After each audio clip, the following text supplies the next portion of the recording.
Have you ever felt so angry you couldn't control yourself? Maybe someone said something hurtful, or their actions seemed unfair. In today's fast-paced world, it's easy to let small annoyances turn into overwhelming anger. But what if there's a way to stay calm? What if no one could disturb your peace of mind? This is where Stoicism comes in. It's an ancient philosophy with powerful lessons that are just as useful today as they were thousands of years ago. Philosophers like Marcus Aurelius, Epictetus, and Seneca used these ideas to face life's hardest challenges while staying unshaken. In this video, I'll share 7 simple and practical methods inspired by Stoicism that can help you take control of your emotions and live with peace no matter what life throws your way. These aren't just ideas, they're tools you can use every day. Let's dive in. 1. Accept life as it is. One of the most powerful ideas in Stoicism is acceptance, the ability to face life as it comes without resistance. This doesn't mean giving up or agreeing with everything, but learning to approach challenges with calmness. Marcus Aurelius, a Roman emperor and Stoic philosopher, wrote, "Accept the things to which fate binds you and love the people with whom fate brings you together." Let's break this down with a simple example. Imagine you're washing dishes after a long day. If you think, "Why do I have to do this?" every plate feels like a battle. But if you approach it with a different mindset, thinking, "I'm grateful to have food and a home," the task becomes lighter. This principle applies to bigger challenges too. Picture yourself stuck in traffic on a busy morning. You can either stew in frustration or shift your focus. Turn on a podcast, enjoy the music, or use the time to reflect. Epictetus, another Stoic philosopher, taught, "Do not seek to have events happen as you want them to, but want them to happen as they do, and your life will go well." In other words, stop fighting reality. When you flow with life instead of resisting it, stress loses its power over you. The role of purpose in acceptance. Acceptance becomes easier when you have a clear purpose. Ask yourself, what kind of life do I want to create? When your vision is broad, even setbacks feel like stepping stones. Think about it. A deadline at work might feel exhausting if it's just another task, but if you see it as part of a bigger goal, like growing in your career, it feels meaningful. Practical example. Let's say your flight gets cancelled. You could let frustration ruin your day, or you could pause and think, what can I do with this extra time? Maybe you'll read a book, meditate, or call someone you care about. It's not about the situation. It's about how you respond to it. Daily tips to practice acceptance. Start small. Notice minor annoyances like long lines or spilled coffee, and practice accepting them without resistance. Reframe challenges. Ask yourself, how can this situation help me grow? Focus on the present. Instead of wishing things were different, focus on what's within your control right now. Acceptance doesn't mean you stop striving for better. It means you stop letting what's out of your control disturb your peace. When you embrace life as it is, you'll find freedom from frustration and a profound sense of calm. Second, stop judging others. Have you ever caught yourself thinking, that person is so rude, or why are they so careless? These quick judgments might feel harmless, but they do more harm to you than to anyone else. In Stoicism, letting go of judgment is a powerful way to free yourself from anger, frustration, and negativity. Why judging hurts you? When someone acts in a way you don't like, maybe a colleague misses a deadline or a driver cuts you off in traffic, it's easy to jump to conclusions. You might think they're irresponsible or they're doing this on purpose. But the truth is, most of the time, people's actions aren't about you. They're driven by their own challenges, experiences, or priorities. Marcus Aurelius said, "You always have the option of having no opinion." This means that you don't need to let every situation affect your mood or peace of mind. Practical example. Imagine you're in a restaurant and a server accidentally spills water on your table. Your first reaction might be anger. How careless. But what if you paused and thought, maybe they're having a tough day? That shift in perspective not only spares you from irritation, but also opens the door to empathy. The impact of non-judgment. When you stop judging, you gain emotional freedom. Instead of letting someone else's actions dictate how you feel, you take control of your emotions. It doesn't mean you ignore problems. It means you see them clearly, without unnecessary negativity clouding your mind. Marcus Aurelius also reminds us, the best revenge is to be unlike him who performed the injury. Instead of reacting with anger, respond with calmness and dignity. How to practice non-judgment. Pause before reacting. When you feel irritated by someone, ask yourself, do I know the whole story? Shift your perspective. Try to imagine what they might be going through. Release the need to control. Accept that you can't change others' behavior, only your response to it. By choosing to see the world with less judgment and more understanding, you free yourself from unnecessary emotional burdens. As you practice this daily, you'll notice that situations that once irritated you no longer have the same power over you. Third, let go of control. So much of our frustration comes from trying to control things we simply can't. We expect people to act the way we want, situations to unfold according to our plans, and life to align perfectly with our expectations. But here's the hard truth. The world doesn't work that way. Stoicism teaches us that peace comes not from control, but from letting go. The illusion of control. Think about driving during rush hour. You're stuck in traffic, cars are honking, and you're running late.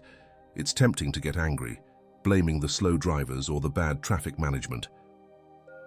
But can you really control how others drive or how fast the cars move? What you can control is how you respond. You can fume and let frustration ruin your day, or you can accept the delay, turn on a podcast, or use the time to breathe and relax. Epictetus said it best, it's not what happens to you but how you react to it that matters. By letting go of what's beyond your control, you free yourself from unnecessary stress. Practical example. Let's take a more personal scenario.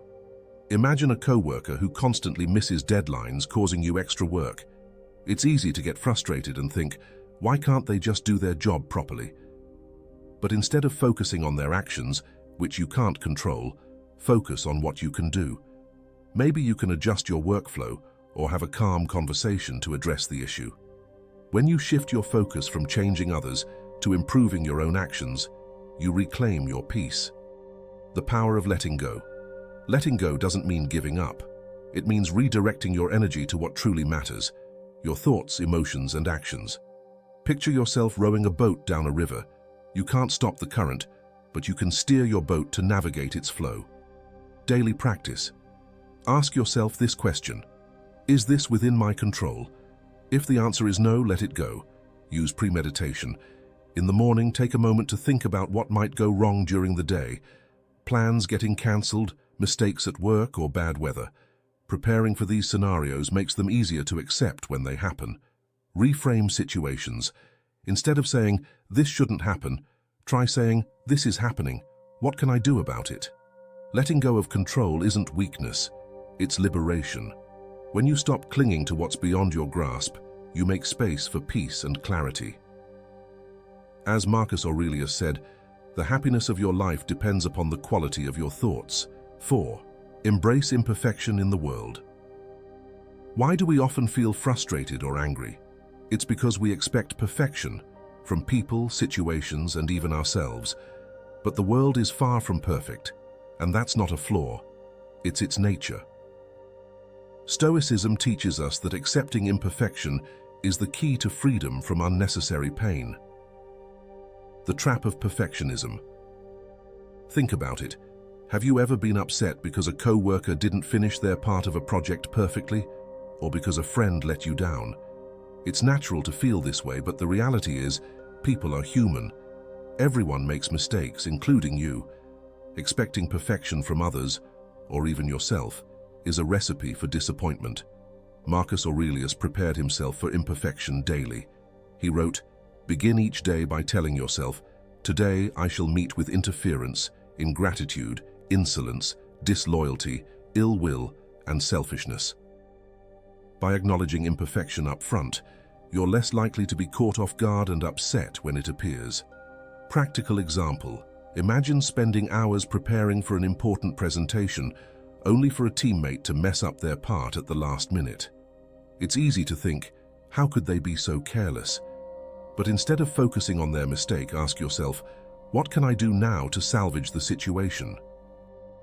This mindset helps you remain calm and focused, even in the face of challenges. The gift of imperfection. Imperfection isn't just something to tolerate. It can teach you patience, humility, and resilience. When you accept that flaws are a part of life, you stop wasting energy fighting them and start using that energy to grow. Daily practice set realistic expectations.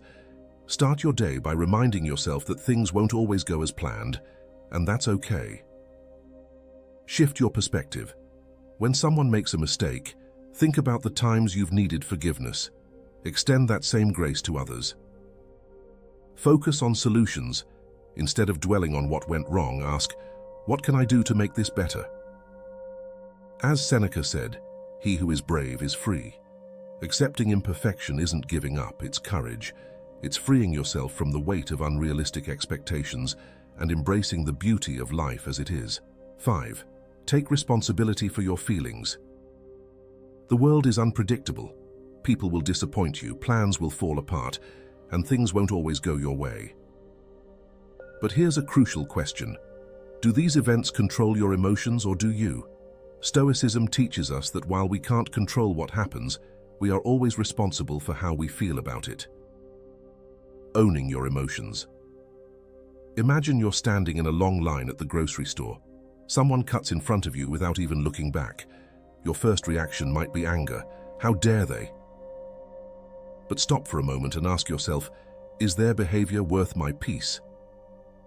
Marcus Aurelius reminds us, you have power over your mind, not outside events. Realize this, and you will find strength.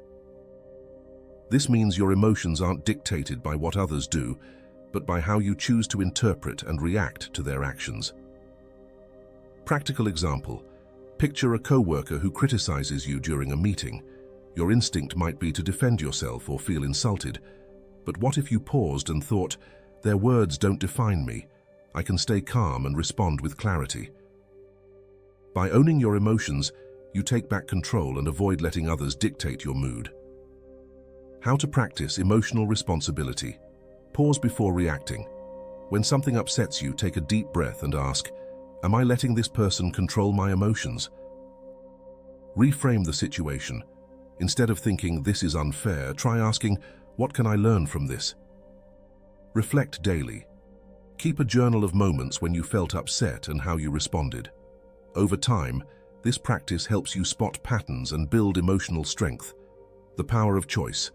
No one can make you angry or upset unless you allow it. Marcus Aurelius also wrote, if you are distressed by anything external, the pain is not due to the thing itself, but to your estimate of it. And this you have the power to revoke at any moment. Owning your emotions isn't about ignoring your feelings. It's about recognizing that you always have a choice. When you take responsibility for your reactions, you free yourself from the emotional grip of others and create space for peace and clarity. 6. Practice non-reaction. Life is full of unexpected moments.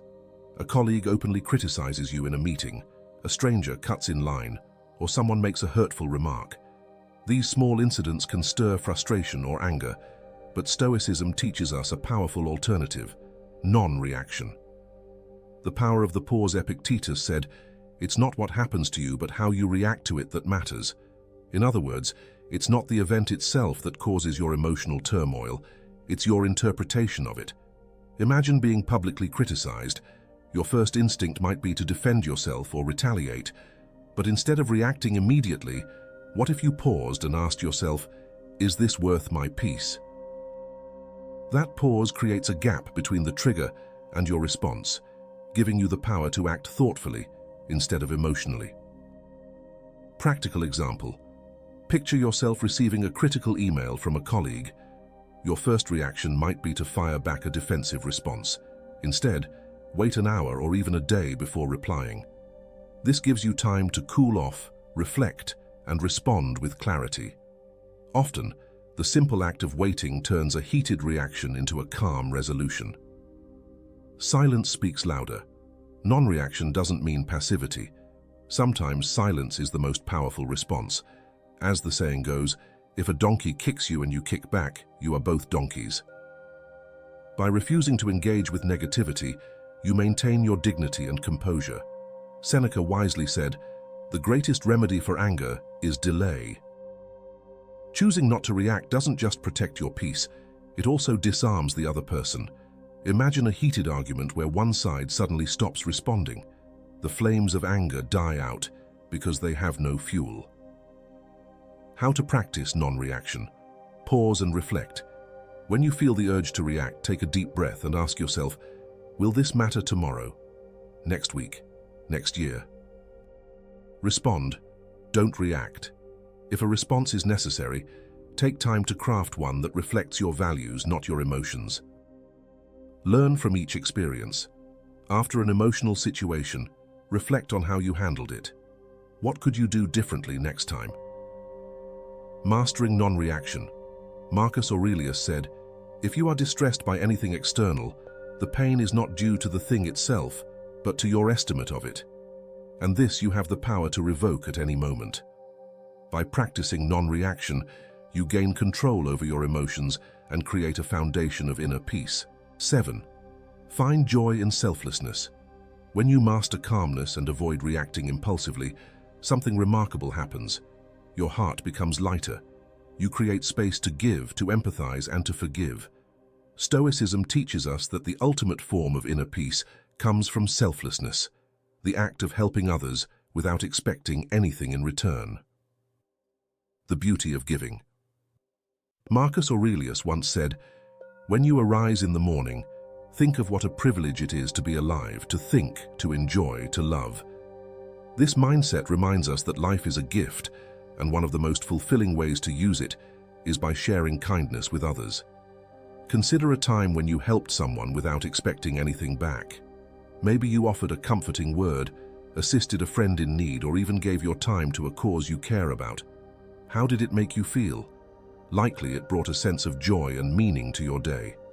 Practical example. Imagine you have a difficult colleague who constantly criticizes your work. Instead of reacting with resentment, try to understand their behavior. Perhaps they're under personal stress or dealing with challenges you can't see. By offering kindness, listening without judgment, or lending support where possible, you not only improve the relationship, but also free yourself from the grip of anger. Forgiveness as a path to freedom. Forgiveness doesn't mean accepting wrong behavior. It means refusing to let it control your emotions. Seneca wrote, "Wherever there is a human being, there is an opportunity for kindness." When you choose to forgive, you reclaim your peace and allow yourself to move forward without carrying the weight of resentment. Daily practice of selflessness. Look for opportunities to help. Even small acts like holding the door open or offering a smile can brighten someone's day. Practice forgiveness. Let go of past grievances and remind yourself that everyone, including you, is imperfect. Be grateful for the chance to give. Instead of seeing kindness as a burden, view it as a privilege. The joy of compassion. When you shift your focus from yourself to others, you unlock a profound sense of freedom and happiness. Helping others doesn't just benefit them, it enriches your life as well. Marcus Aurelius reminds us, the happiness of your life depends upon the quality of your thoughts. By filling your mind with kindness and compassion, you create a life that's not only peaceful, but deeply meaningful. These 7 principles, acceptance, non-judgment, letting go of control, embracing imperfection, taking responsibility for your emotions, practicing non-reaction, and finding joy in selflessness, are more than just ideas. They're tools to help you navigate life with calmness and clarity. When you embrace these practices, you'll find that anger, frustration, and negativity lose their power over you. Instead, you'll gain a sense of inner freedom and peace that no one can take away. If this message resonates with you, don't keep it to yourself. Share it with someone who might need a reminder that peace is always within their reach. And don't forget to like and subscribe for more insights like these. Together, let's build a community of strength, kindness, and resilience.